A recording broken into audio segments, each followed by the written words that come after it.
ladies and gentlemen, welcome to WWE News and Rumors. I'm your host, Brandon Hodge.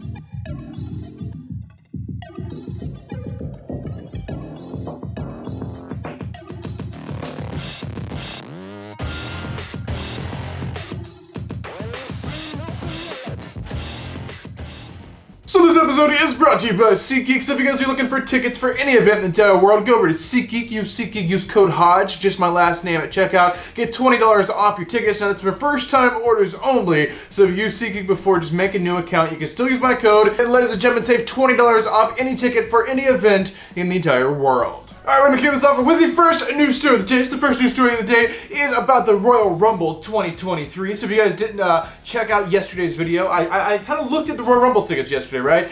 And they're kind of like a lot more expensive than I was expecting. Apparently not everyone thought so, because apparently these are selling very, very incredibly well. It's like the best-selling Rumble in like years, which is very shocking considering those prices. If you guys watched yesterday's video, you know what I'm talking about. Like lower 100 levels, like $400, and like floors like over $1,000 at the cheapest. And it's like, oh my god, this is like ridiculously risen. Now, I wasn't surprised about the floor. Like floor is always like ridiculous, but like lower 100 level is normally not that much. But I know for a fact they are going to drop as the event approaches. But apparently they've already sold a lot.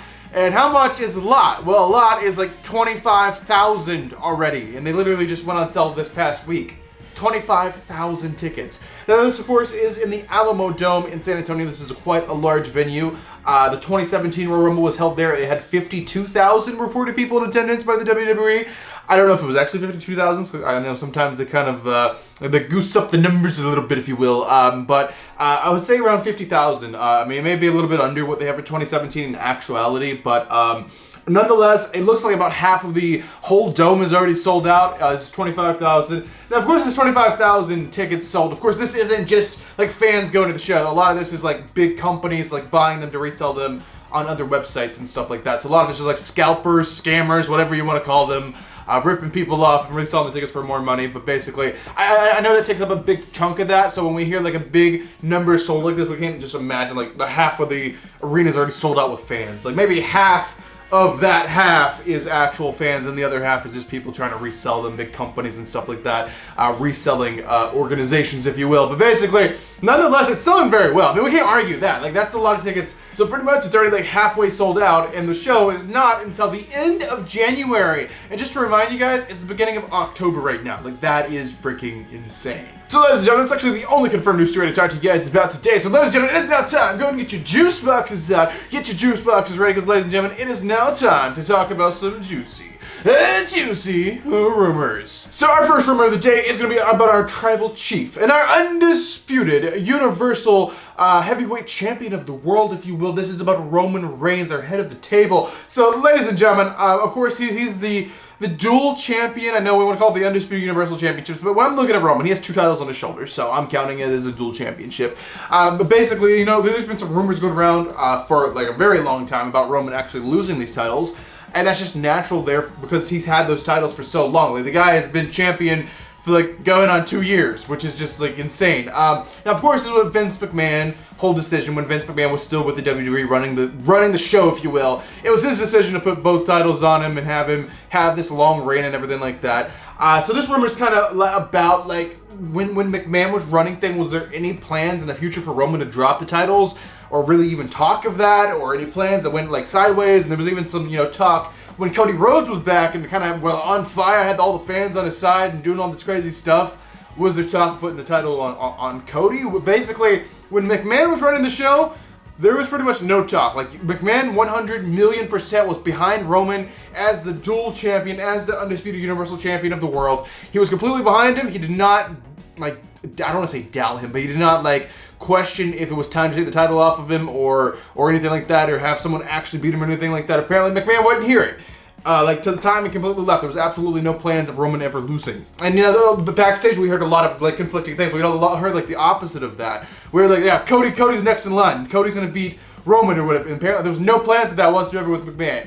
As of now, I don't think there's any plans for Roman losing the championships. I heard recently, like, some talk of maybe him dropping them at Rumble, so at you know, a WrestleMania he could face The Rock with no championships, but now that kind of talk about that's kind of went away.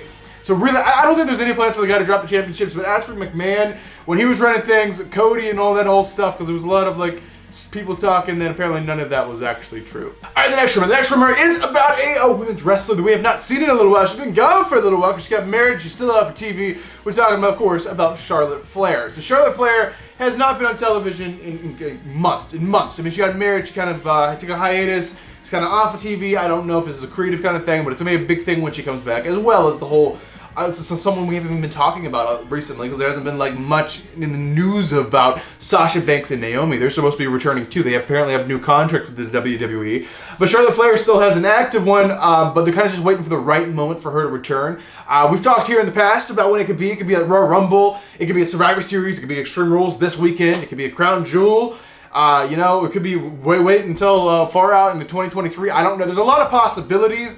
But basically, she's ready to go. Anytime she gets that phone call, she will be there. So Charlotte Flair will be back on television sometime soon. They're kind of just waiting for the right moment for that. But Charlotte recently did an interview, and basically she said that she has her eye currently on Bianca Belair and that Raw Women's Championship. So it does look like that is going to be the feud coming back, and that was the rumor anyway. Like we talked about like last week, how like she was going to come back, maybe even win the Royal Rumble, and then go on to face Bianca, because she's supposed to face Bianca at WrestleMania, and I think defeat Bianca at WrestleMania for the championship. But that's like a WrestleMania 39 match, like way far out. Bianca Belair, Charlotte Flair, Raw Women's Championship. That's the current plan. But now it's just the question of when is she going to return to start building that. All right, ladies and gentlemen, so this is already it. This is your final news story. Final rumor, final thing I'll be talking about inside this episode of WWE News Rumors. This is to be about White Rabbit. Let's talk about White Rabbit. So hopefully everyone's caught up to speed about this. It's literally all over the internet. Everyone's talking about it. But yet it's not really like on TV. Like it's not a thing. Like every once in a while it'll be pretty obvious what they're doing. But kind of this was kind of just I guess a test. But the powers be of WWE to kind of be like, let's do something in the rumor mill kind of thing. Let's just leave clues and Easter eggs and stuff, and then have fans kind of talk amongst themselves and see how fast and far this thing spreads. And it's spread so far, it might as well be on TV pushed every single week. Like this has worked like incredibly well, I do have to say.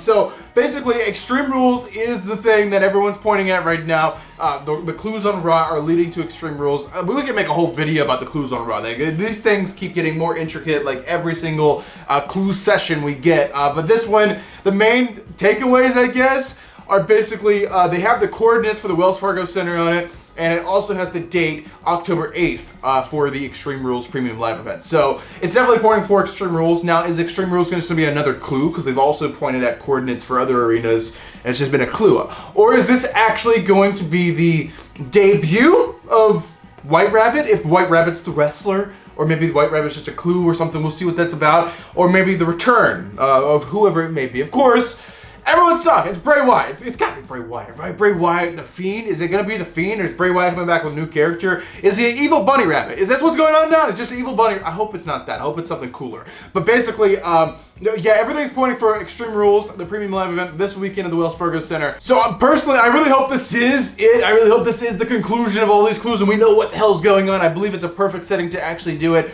Unless we're waiting until another pay-per-view or Premium Live event, whatever. I'm still getting used to saying Premium Live event. But where else could you do it? Are you going to do that over in Saudi Arabia? I don't think so. Are you going to do it at Survivor Series? I mean, maybe, but that's kind of a far stretch. I think Extreme Rules is probably the perfect timing to actually do it in Philadelphia. You got a good crowd to do it in front of, and we'll just have to wait and see what it's going to be. I believe, personally, it's going to be Bray Wyatt. A lot of people are thinking Bray Wyatt, but it may be a swerve. It may be something that no one's thinking. I don't know. Honestly, guys, we'll just have to wait and see. I'm very excited for this weekend's Extreme Rules Premium Live event. Remember, guys, I'll be doing a live stream reaction during the show. So if you're watching the show live, it's on TV, go to the Brandon Hodge YouTube channel because I'll be doing a live stream reacting to the show, watching it, a watch along, if you will, watching with you guys live this Saturday night. But I just wanted to push that. But ladies and gentlemen, that's going to do it for this episode of WWE News Rumors. Hopefully you guys enjoyed it. Let me know your thoughts on all these news stories and rumors in the comment section down below. But ladies and gentlemen, I am your king of vlog style, Brandon Hodge, and I will see you guys in the next video.